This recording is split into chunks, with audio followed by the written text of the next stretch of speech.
Je pa danes dan, ko je dobro, če te kdo naplahta. Kajti na 1. aprila to menda res srečo prinaša. Ja, in odkot prihaja ta tradicija?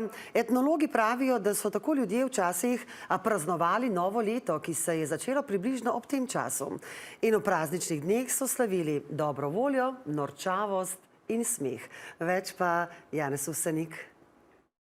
Danes je dan, ko ne verjamemo vsemu, kar slišimo. Tajnica me je nahecala, da nisem uro pisal. Tako amatersko v tem smislu, tudi da sem vedel, da so me. V kliničnem centru smo naredili smeh je pol zdravja za vse zaposlene, tako da smo imeli komike pa naše nastopajoče. No, se to pa je tisto, kar je pravzaprav pravo sporočilo 1. aprila, ne?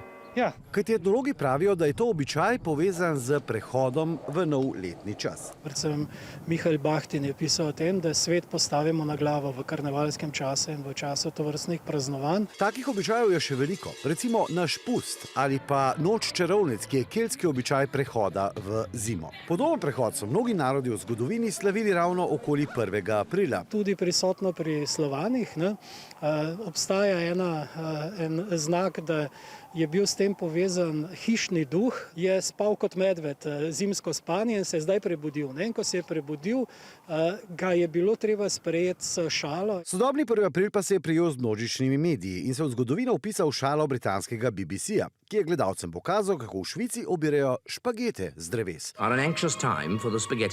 Ko se je razkrilo, da gre za šalo, so bili ljudje tako navdušeni, da je 1. aprilska šala na televizijah postala tradicija.